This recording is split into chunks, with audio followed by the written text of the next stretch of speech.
welcome back to the Journey to the FarLands. And you know what's really strange? I didn't remember setting up a hidey hole in a place like this. Obviously I did, because here I am. Let's go ahead and see what we got here. We got boats, we got stuff and things, plenty of wool, reasonable amount of wood. We could stand to get some more. Okay, and we've got the beds. Let's go ahead and break out of here. And block the entrance. And find west. That would be this way. Yeah. Alrighty. And it looks like I should just go ahead and beat the rush and get into a boat here. Alright, so we're off and running, or boating. Yes. And yeah, it's been quite a while. As you saw in the opening screen, it was June the 2nd was the last time I opened up this world. And not great. I know. I meant to be a heck of a lot more regular about it than I have been, and sorry about that. And well, somebody recently asked when I was going to get the next Journey to the FarLands video done, and well, right now. Better late than never, I always say. Anyway, on with tradition. The size of the world, as of right now, or as of the beginning of this episode, we're at 1,652.96 megabytes for the world size. It's getting there. It would have been getting there a lot further, a lot faster, had I been doing episodes a little bit more frequently, but we'll get there. And so on. Still maintaining about the status quo as far as fundraising goals for Child's Play charity and the family in need. Those situations are pretty much about the same, and likely, I'm sure, it's mostly got to do with the fact that I haven't made an episode since early June. Terrible on my part. Anyway, we're onward. We're heading onward now. Getting back to doing it, and hopefully we'll get back to doing it right. Part of my problem that kind of trimmed me back on a whole lot of things was the hideous, god-awful heat that came in June and July, and it just made it unfreaking bearable in here. And things like sweat dripping into your ears when you're wearing a headset to record, and the heat being dangerously hot outside and without air conditioning that just kind of gets inside, and it makes life kind of perma-miserable. But that situation is taken care of. Well, frankly, I cheated a little bit, and I used some doctor money to get myself an air conditioner because it was so necessary to have. And the house central air conditioning has not functioned in years, and the easiest thing to do there is to simply get a window unit that works. Now, granted, it's a small window unit. It only does about 5,000 BTU, but that's enough to maintain a comfortable, usable, livable temperature in this main room that I spend 99% of my time in. And, yeah. Let's go around this thing. Yeah, here we go. maybe go up the waterfall here.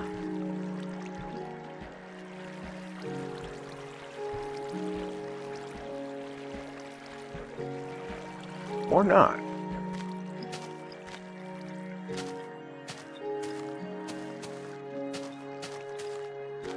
All right. There we go.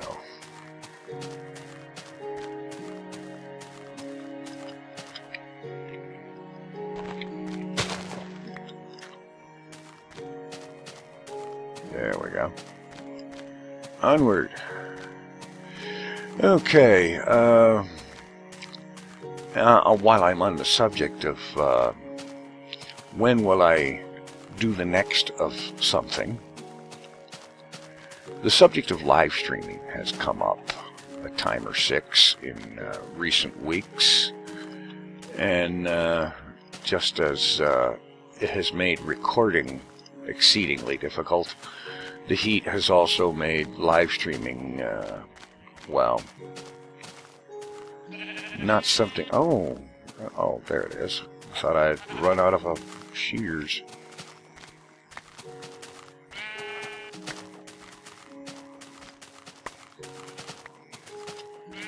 I'll take that, and I'll take that.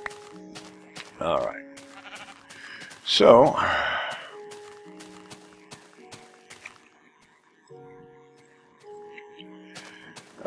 the subject of live streaming. I really enjoyed all that live streaming that I was doing a month or two ago, and I really want to get back into doing that. And with that in mind, now that in the home temperature issues are not such a big deal anymore, I think I'm about ready to do that. And so, with that in mind, I have given considerable thought to the question of scheduling, because scheduling means that people will be able to know when I'm streaming, or when I'm going to be, especially if, having made a schedule, I can actually stick to it. Now, those of you that have been watching me for a long time are fully aware that schedules and me don't necessarily get along very well. So, having made a schedule, there's no guarantee that it's going to be something that I stick to for more than a couple of weeks, but I'm going to give it my best possible effort to do that, because the streaming was a lot of fun when I was doing that, and well, that's it right there. It was a lot of fun. And so, because it's a lot of fun to do, I think, I hope that it shall end up being easy to keep to a schedule of doing it. And so, what I'm proposing to do as a schedule is to set up for 3 days per week. Not try to do too much and overburden myself with one thing so that I have trouble doing others. You know, the daily streaming was great. I loved it. It was fantastic. But realistically speaking, it was too much, because I ended up finding it so much more difficult to get anything else done because I spent all my time and energy on the streaming. So I think 3 days a week, not consecutive days, at least not now. And that starting very soon, get into streaming Kerbal Space Program, pick up the adventure that was going on there, and continue onward, and start that for streaming on Wednesdays, Thursdays, no, wait a minute, what did I say? Tuesdays, Thursdays, and Saturdays. And actually scheduling a time for that as well, at 3 p.m. to 6 p.m. U.S. Central Time, and oh boy, yeah, it's getting dark. Okay, not a problem. Just grab a likely spot, which is right here. The old impromptu hidey pole sort of thing.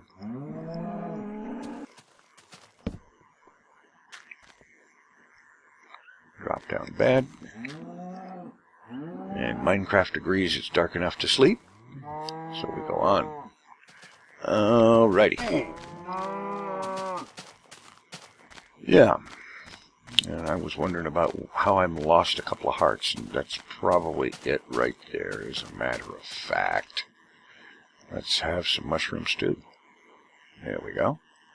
And can I make that in the 2x2 crafting? No, I can't. So I need to make up another one the next time I put down the crafting table. Anyway, so we're proceeding onward on our second day here.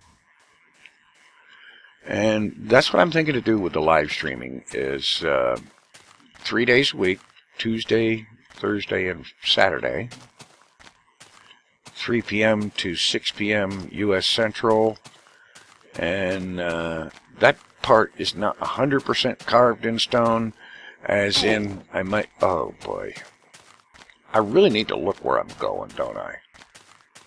But as in I might eventually or occasionally go long on the streaming time, but I figure if I set a time that, hey, this is when I'm going to be doing it, then there will be some degree of predictability. And that's good. Predictability is very good. Well, to a degree it is, but in terms of a schedule, predictability is very good. Because then you know when to look for something to happen, and so on and so forth. And so we progress and proceed to the west. Do we have a lava pool down here or something? No, I just wondered why that was lit up, and oh well. The peculiarities of Minecraft lighting.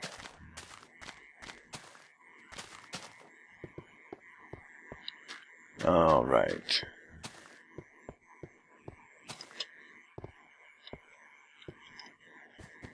Yeah, there we go. Okay, so I've been having a number of not so fun issues in real life of late. There was a time a couple of months ago when I had a flat tire and actually had to call somebody to come out and take care of it for me, because I found that I was physically not capable of doing something so presumably simple as unbolting a tire and removing it so that I could put a spare in place, you know. And then come to find out that when the guy came out to work on it and do it, he wasn't able to do it either. I mean, he got it unbolted, but the tire had actually, well, I guess sort of rusted in place, because even unbolted, the tire could not be budged at all. It couldn't be moved. It couldn't even be wobbled back and forth to loosen it and actually take it off the mounting at all. It was amazing. He ended up having to go back to the shop and get a rather heavy-looking mallet to beat on it with, to knock it loose. And even then, it took a good 2 or 3 minutes of beating on the wheel to jar it loose so that it could be removed and have the spare put in place. That was really special. And then this morning, I had another flat tire event. This was, well, that other one was the right front. This was the left, no, the other one was the left front. This was the right rear. And it was okay last night, and this morning it was, I discovered it totally flat when I went out to, I was going to go to the store and get a couple of things, get some groceries. And, yeah, that didn't work out so great. And I ended up having to call the shop again, have them come out and take care of it. Fortunately, they were able to air it up, and I just drove it into the station to get it fixed up, so they didn't have to charge me so much in the way of a house call, as it were. That's good. But it turned out that the leak was in the sidewall of the tire. And if you know anything about tires, having a leak in the sidewall is a death sentence for a tire. Because sidewall leaks are very difficult to fix or patch or whatever, and it means that the sidewalls are getting just a little bit too thin to be useful. And cows, I really don't want to hear you right now. Anyway, so I ended up having to have that tire replaced, and I was watching as they worked on it. And they get out the air wrench to unbolt it, and it almost wouldn't unbolt with an air wrench, if you can imagine that. They put there's quite a bit of torque in those air wrenches. And they almost couldn't get it unbolted, and then when it finally did get it unbolted, once again, get out the heavy mallet and pound on the rim to jar the thing loose enough to actually be able to remove it. And they made the helpful observation, yeah, this is not looking great. I was going to dig down, but, well, here I could. All right.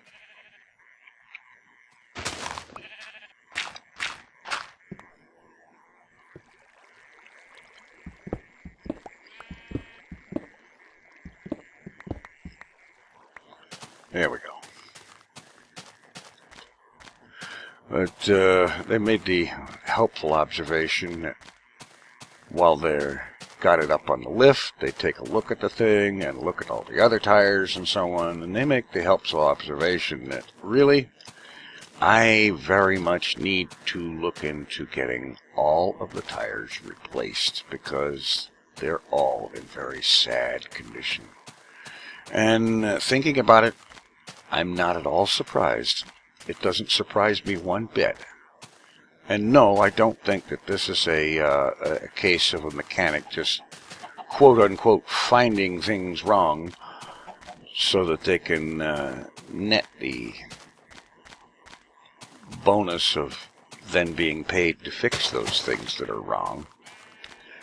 Because I've been dealing with this particular shop for many years and kind of sort of become used to the people. They've been there for a long time, and they've never done me wrong, I'll put it that way. And so I'm convinced that they're not playing little shenanigans there with inventing things to fix. And basically is all 4 tires really need to be replaced. because they're in very sad condition. And thinking about it, I can tell you why they're in sad condition. Because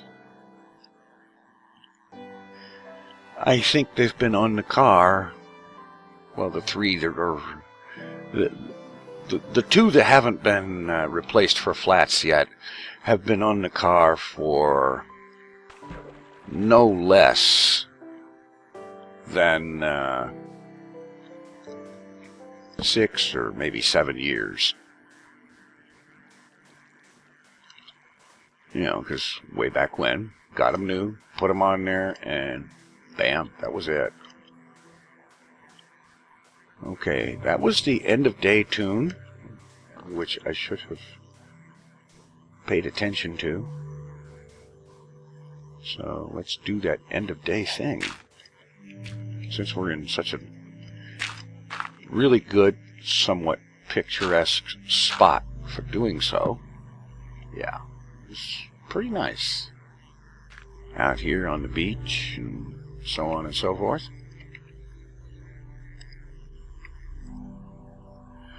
Yeah, there we go.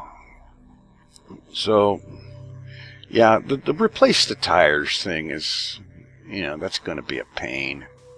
Not to mention an expense, but, well worth taking care of course. I mean, yes, the car is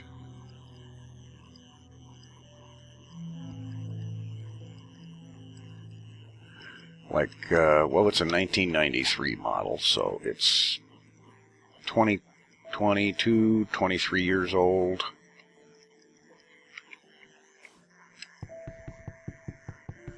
But really, for a car that's that old, it's in pretty decent condition. It's got like 380,000 miles on it.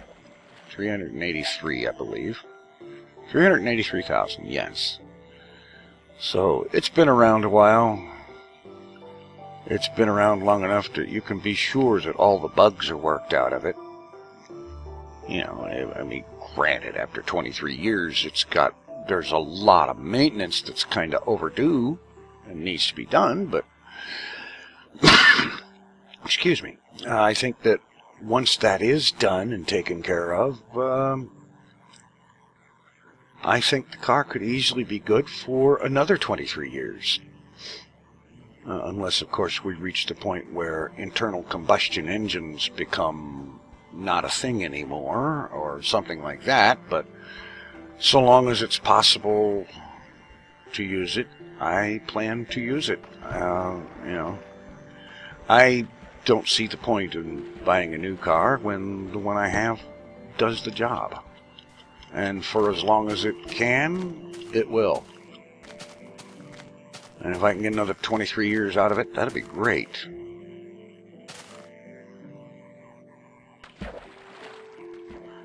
All right, yeah. You know, somebody looked at it one time and told me, you know, dude, you really need to get a new car. And my reaction was like, okay, are you going to buy it for me? Honestly, I would rather figure out how much it's going to cost to get all that work done and spend maybe a couple of $1,000s doing maintenance on the thing, replace the power window motors, and get the thing a tune-up that it hasn't had in, well, as long as I've owned it. And, yeah, that's right. That means I've gone since about 2005, I think it was, with no tune-up. It's kind of a funny thing. My wife was very consistently sort of almost religious about every 6 months you get a lube and an oil. A lube job and an oil change. Every 6 months, whether you need it or not. But you couldn't talk to her about, hey, this thing needs a tune-up. And, I mean, there was no having that. Which explains why the vehicle started out, when first got it, it was good for a little over, a hair over 32 miles per gallon in fuel mileage. And these days, I'm doing good to get a good 20 miles per gallon. And yeah, I'd have gotten a tune-up, but especially since it's no longer necessary to argue with her about it, I'd have gotten a tune-up. But tune-ups are expensive enough to give you sticker shock these days. Especially when you're talking about the full boat to kind of tune-up, you know, where you go through everything and everything gets cleaned and replaced, and, you know, certain new parts are put in place, and everything is inspected and checked and reset and so on. And that kind of a tune-up to that degree can easily end up costing a person $200 or $300 or more.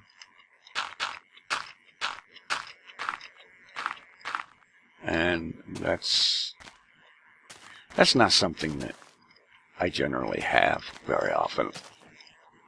I may have a chance to, over the next few months, get to that point, because I have miraculously finally gotten myself to the point where I'm not starting out every month $500 or $600 in the hole. So it is possible that I may manage to do that. And then again, who knows? I might just get really selfish, and the first few $100 I come up with that I don't need to pay bills with could very well be ending up used for something really, really selfish, like getting some propane to power my furnace with this winter. Because that would be kind of neat, you know, having the ability to not freeze is kind of, pardon the pun, cool.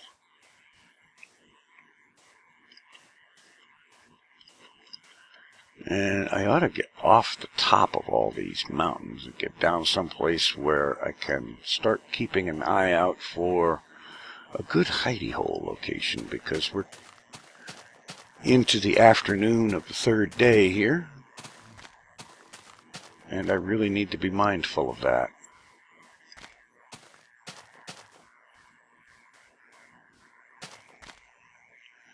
Let's see. Terrain looks like it goes down lower over here.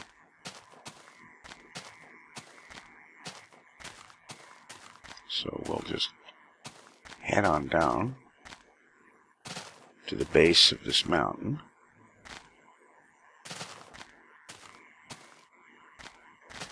Yeah, I think we're doing better here.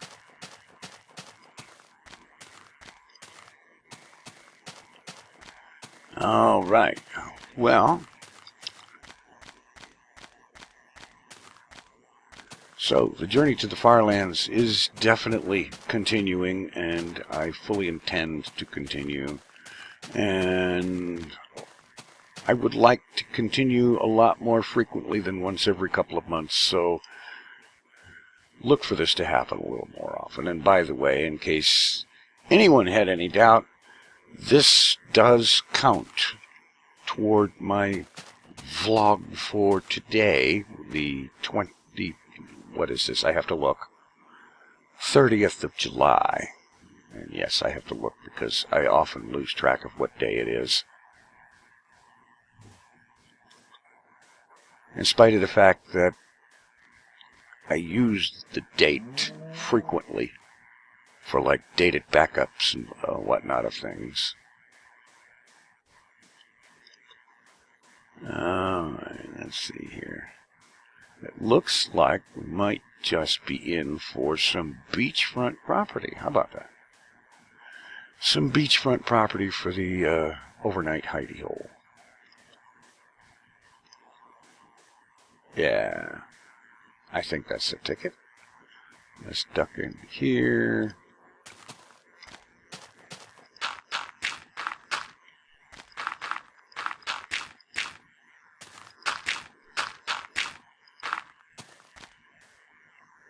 All right.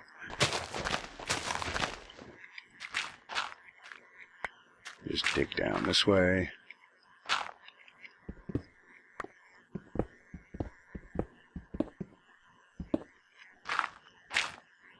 Let's throw a torch up there.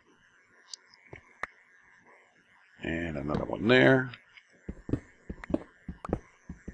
Get this dug out into a more standard looking hidey hole with your basic 3x3x3. Fill a few things in.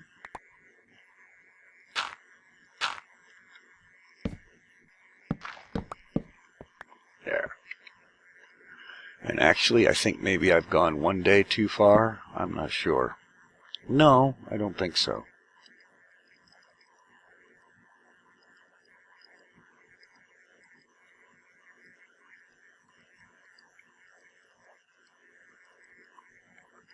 Yeah, that's right. Make 3 beds. Put one of them down. Alright, make sure I've got... Let's make another boat. I like to start out the day with 3 of them. And it looks like we're good to go. Break this up. Alright, so there you have it. The journey to the FarLands is continuing, and continuing, and continuing again. And I have once again managed to rattle along and rattle on about all sorts of things.